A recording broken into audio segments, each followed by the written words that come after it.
అందరికీ నమస్కారం అండి. ఈరోజు ప్రజా సమస్యల పరిష్కార వేదికలో గౌరవనీయులైన బాపట్ల జిల్లా కలెక్టర్ కలిసి కర్లపాలెం మండలం యాజల పంచాయతీ పరిధిలో ఉన్న ఇసుక మాఫియా పెట్టరేకపోతుంది. మరి అక్కడున్న గోపిరాజు అనే వ్యక్తి ఎన్ఓసి అంటే నో అబ్జెక్షన్ సర్టిఫికేట్ లేకుండా అసైన్డ్ ల్యాండ్ని అక్రమంగా తోమేసి మరి ప్రభుత్వానికి ఆదాయానికి గండి కొడుతున్నాడు. మరి ఇక్కడున్న మైనింగ్ అధికారులు కానీ అక్కడున్న ఎంఆర్ఓ గారు ఏం చేస్తున్నట్టు, మరి వాళ్ళు కూడా ఏమీ తెలిసి తెలియనట్టుగా వ్యవహరిస్తున్నారు. ఒక మైనింగ్ చేయాలంటే కంపల్సరీగా ఎన్ఓసి తీసుకుని మైనింగ్ చేయాలి.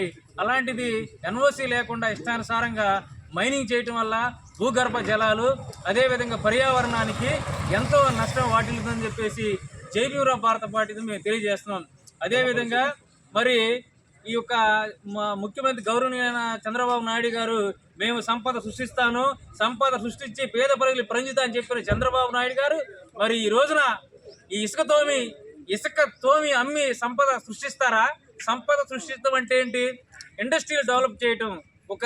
ప్రతి జిల్లాకి ఒక ఇండస్ట్రీలు పెడితే ఆటోమేటిక్గా వెల్త్ క్రియేషన్ అవుతుంది.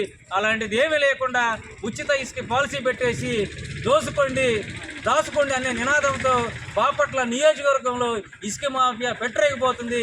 ఇలాంటి వాళ్ళకి కఠినమైన శిక్షలు వేసి ఏదో మైనింగ్ వాళ్ళు ₹1,00,000 ₹2,00,000 వేస్తున్నారు, అట్లా కాదు, వాళ్ళకి కనీసం ₹1,00,00,000 పైనే పెనాల్టీ వేయాలని చెప్పేసి జై భీమ్ భారత పార్టీ మేము తెలియజేస్తున్నాం.